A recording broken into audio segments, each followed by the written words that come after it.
Alhamdulillah Rabbil Alamin. Wabihi nasta'in ala umuri dunya wad din. Wassalatu wassalamu ala ashrafil anbiya'i wal mursalin. Sayyidina wa maulana Muhammad wa ala alihi wa sahbihi ajma'in. Amma ba'd. Alhamdulillah. Kembali dikumpulkan oleh Allah Subhanahu wa ta'ala di malam-malam yang mulia, di akhir-akhir bulan Sya'ban. Mudah-mudahan segala amal kita diterima oleh Allah Subhanahu wa ta'ala. Semua dosa-dosa kita yang kita lakukan di bulan Sya'ban ini ditutup oleh Allah Subhanahu wa ta'ala di dunia wal akhirah dan dimaafkan oleh Allah Subhanahu wa ta'ala. Amin ya rabbal alamin. Ikhwani rahimakumullah. Berkata Qutbid Da'wah wal Irsyad Al-Habib Abdullah bin Alwi bin Muhammad Al-Haddad, semoga mendapatkan manfaat dari beliau fid dini wa dunya wal akhirah. Amin. Wa minas sunnah al-muhafazatu ala salatid duha wa aqalluha rak'atani wa aktsaruha 8 raka'atin wa qila 12 wa fadluha kabir. Termasuk sunnah Nabi SAW yaitu muhafazah ala salatid duha, menjaga, melakukan secara terus-menerus yaitu salat duha. Paling sedikitnya 2 rakaat dan paling banyaknya 8 rakaat, walaupun ada pendapat yang mengatakan paling banyak salat duha itu 12 rakaat. Akan tetapi ulama kita mazhab Syafi'i sepakat bahwa walaupun terjadi perbedaan pendapat dalam banyaknya rakaat duha, ada yang 8, ada yang 12, mereka semua sepakat yang paling afdal adalah 8 rakaat. Wa fadluha kabir. Keutamaan salat duha ini kalau kita lakukan sangat luar biasa, besar. Wa waqtuha al-afdal, waktu yang paling afdal untuk kita melakukan salat duha, an tusalla 'inda mudiyyi qaribin min rub'in nahar, yaitu dikerjakan itu salat duha ketika sudah berlalu dari awal pagi, ya, itu sudah berlalu seperempatnya. Seperempat daripada apa? Daripada pagi, mulai subuh berarti. Ya, mulai subuh. Atau kita menghitung dari awal masuknya waktu duha, yaitu waktu isyraq. Ya, terbitnya matahari. Ya, kalau kita praktekkan di saat ini ya di atas jam 8 berarti setengah 9 misalnya. Jam 9 pagi itu waktu yang paling afdol. Tapi kalau memang tidak memungkinkan karena pekerjaan dan lain-lain, yang penting masuk waktunya itu sudah bisa dilakukan salat duha. Ataupun mungkin diakhirkan karena mungkin istirahatnya jam 11 misalnya, nah itu masih ada waktu duha dilakukan. Cuman yang paling afdol tadi itu sekitar di atas jam 8, setengah 9 atau jam 9 pagi. Kalau alaihi salatu wassalam, bersabda Nabi sallallahu alaihi wasallam, yusbihu ala kulli sulama. Ya, kita ini bangun di waktu pagi. Itu Allah Subhanahu wa ta'ala memberikan nikmat sulama. Sulama ini sendi-sendi. Setiap kita ini pada tubuhnya ada sendi-sendi yang difungsikan oleh Allah Subhanahu wa ta'ala, dan setiap sendi membutuhkan syukur. Membutuhkan syukur daripada manusia, daripada kita. Ya, berupa sedekah. Wa kullu tasbihatin sedekah. Maka kalau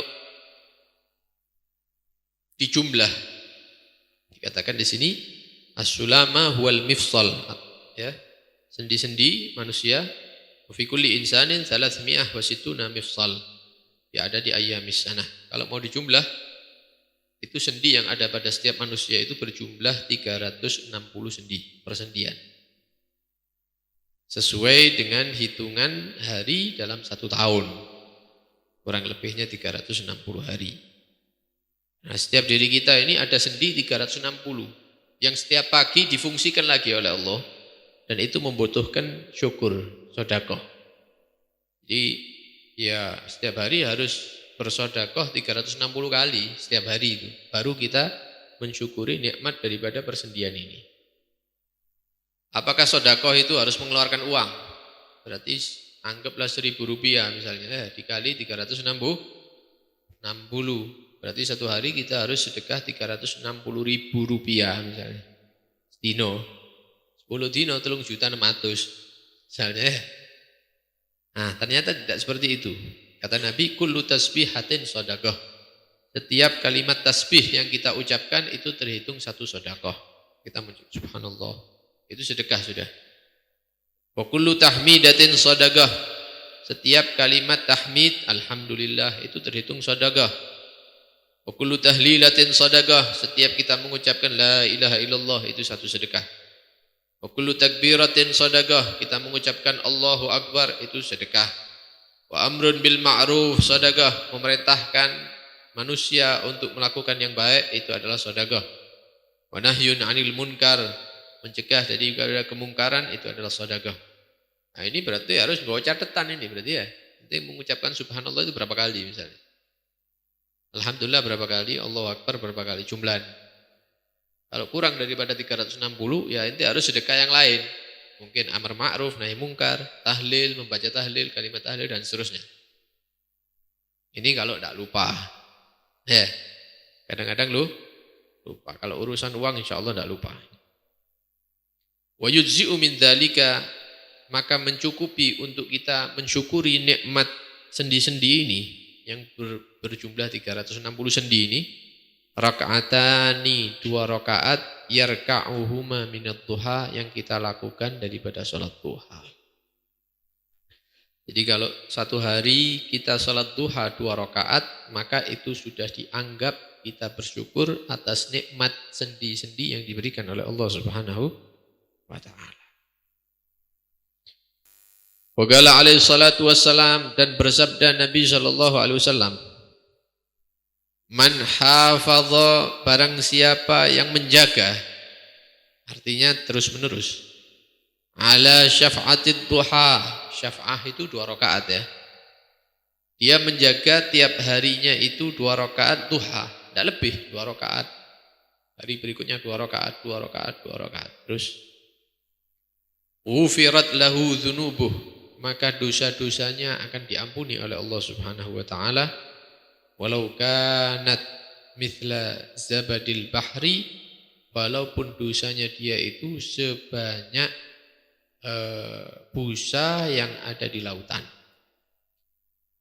Pernanan laut ya, benang lekok, benang di ya, duduk di pasir itu kan ada ombak yang datang bawa apa? Buih-buih itu ya. Itu tidak ada berhentinya, tidak ada habisnya itu. Banyak buihnya di lautan. Itu kalau dosanya kita seperti buih-buih yang ada di lautan itu, banyaknya seperti itu. Kemudian kita rutin sholat duha 2 rakaat, maka harapannya dosa-dosa kita diampuni oleh Allah Subhanahu wa ta'ala. Insyaallah. Ini yang kita butuhkan ini ya, karena kita ini banyak dosa setiap harinya. Ya, butuh amalan-amalan yang bisa mensucikan kita lagi atau membersihkan kita daripada dosa-dosa, dengan harapan nanti ketemu dengan Allah itu tahir mutahhar ya, suci dan telah disucikan oleh Allah Subhanahu wa taala. Wa tusamma salatud duha salah al-awwabin. Salat duha ini memiliki nama lain. Ya, diberi nama lain oleh para ulama, yaitu salatul awwabin. Tuh. Kalau tidak salah salatul awwabin ini antara maghrib dan isya. Ini kok salat duha dinamakan salatul awwabin, kenapa? Iya, memang ada salat awwabin antara maghrib dan isya. Tapi salat duha itu juga dinamakan salat awwabin juga. Berarti ada awwabin salat duha, ada awwabin salat yang sunnah dilakukan antara maghrib dan isya. Apa arti awwabin? Awwabin itu dari awwab. Awwab itu ar-rajja' ilallah. Orang yang ketika dia itu lalai, lupa, dia langsung kembali kepada Allah. Ingat kepada Allah. Dia bersalah, ya. lupa lagi kepada Allah, kembali lagi, terus seperti itu. Karena tidak ada manusia yang sempurna kecuali para nabi-nabi Allah, para rasul. Ya, kalau manusia seperti kita ini pasti ya ada saatnya lupa kepada Allah, lalai kepada Allah, itu kembali kepada Allah. Itu dikatakan al-awwabin, orang-orang yang selalu kembali kepada Allah Subhanahu wa taala ketika mereka mulai lalai. Wa hadzanil waqtani a'ni waqta salatid duha wa ma bainal isya'ain min awqatil ghaflah. Dan dua waktu ini, waktu pagi dan antara maghrib dan isya, ini adalah waktu yang banyak manusia itu lalai daripada Allah Subhanahu wa taala. Dia terlena dengan hal-hal yang lain. Bagaimana bisa? Maka beliau menjelaskan lagi. Adapun waktu yang pertama yaitu salat duha, waktu pagi. Kenapa dikatakan banyak manusia lalai? Bali ikbabin nas fihi 'alal ma'ayish wal makasib ad-dunyawiyah. Karena ya manusia itu ikbab. Ikbab itu apa ya? Menjatuhkan kepalanya begitu ya. Artinya mereka itu saling berebut di waktu pagi dalam urusan ma'ayish, nyari penghidupan. Wal makasib, dan urusan pekerjaan ad-dunyawiyah yang sifatnya itu duniawi semua pagi. Bukan berarti tidak boleh syuhul, tidak boleh kerja, ya kerja. Ya. Tapi kadang-kadang manusia itu lalai kalau sudah sibuk dengan pekerjaannya. Nah, itu diingatkan dengan sholat duha. Kalau ada tajir, orang yang pedagang ya, atau orang yang bekerja, kemudian di saat pagi-pagi dia buka toko atau kerja di pasar dan lain-lain, itu waktu orang mikir dunia semua, dia masih menyempatkan diri untuk sholat duha walaupun 2 rakaat, maka ini termasuk orang-orang yang awabin, orang-orang yang kembali ingat kepada Allah Subhanahu wa ta'ala. Adapun waktu yang kedua yaitu antara maghrib dan isya. Kenapa dikatakan banyak manusia yang lalai daripada Allah Subhanahu wa ta'ala? Beliau menjelaskan lishtighalin nas fihi birruju' ilal manazil. Karena di waktu itu ya manusia ini lagi sibuk-sibuknya untuk berusaha pulang ke rumahnya masing-masing. Mungkin di daerah kita ini tidak terlalu kelihatan mungkin ya. Di kota-kota besar itu baru kelihatan. Kalau sudah dekat maghrib itu macet sudah. Surabaya, apalagi Jakarta ya, perjalanan 20 menit bisa 3 jam. Ya, kadang-kadang sampai tidak sholat maghrib ya, karena macet dan macam. Nah ini orang-orang banyak yang lalai daripada Allah Subhanahu wa ta'ala. Watanawulil at'imah, ya dia sudah pikirannya nyampe rumah, ya makan ini, minum itu misalnya. Pikirannya sudah urusan itu. Pulang, istirahat di rumah, makan, minum. Sudah tidak berpikir, ya tidak ingat kepada Tuhannya Allah Subhanahu wa ta'ala. Maka barang siapa di waktu maghrib dan isya ini, di waktu manusia lalai, ya dia ingat dengan salat awabin, ya dia salat antara maghrib dan isya 2 rakaat, 4 rakaat, 6 rakaat, maka dia termasuk orang-orang yang kembali ingat kepada Allah Subhanahu wa ta'ala.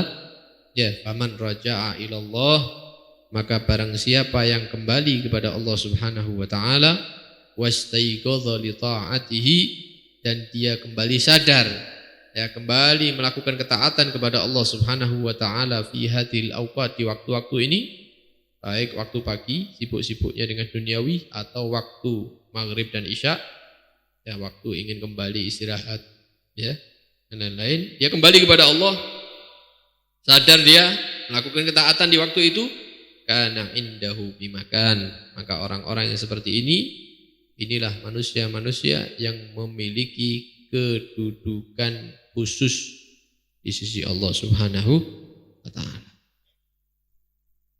Jadi bukan berarti orang syuhul itu berarti tidak bisa jadi wali, bukan.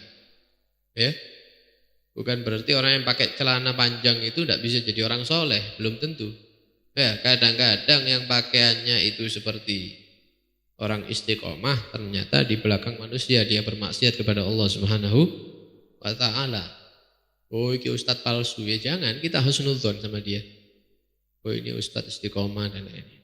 Ya kita ambil apa yang dia sampaikan misalnya. Tapi ketika melihat manusia yang tidak pakai sarung, misalnya datang pengajian, tak kopian, jaketan misalnya, celonoan, ya jangan tak kira, ini tak kira jadi orang soleh kalau celanaan beginian, belum tentu. Ya, belum tentu. Dan ada satu kisah itu, di satu majelis orang yang soleh pilihan Allah, ada pembacaan kitab begitu. Datang beberapa santri, tamu-tamu ya.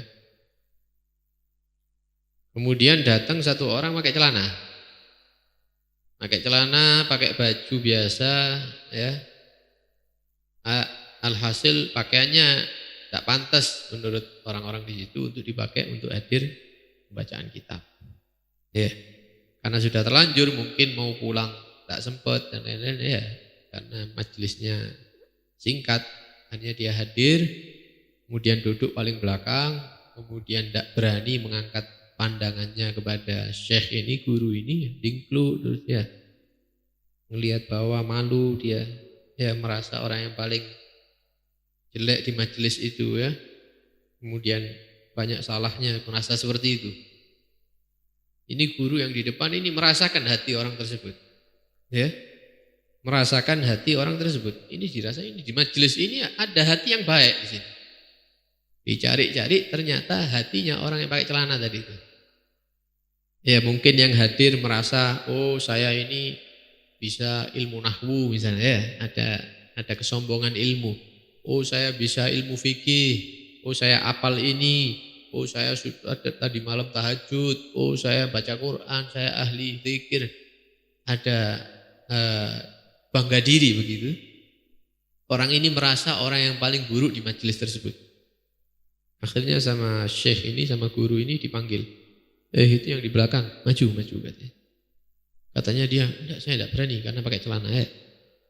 Akhirnya dipaksa sampai karena dipaksa oleh sahibul majelisnya, akhirnya dia duduk di sebelahnya guru tadi syekh. Ya, itu pun hatinya tambah takut, tambah hancur ya, merasa paling buruk, tak pantas dan lain-lain. Ya. Ternyata di saat itu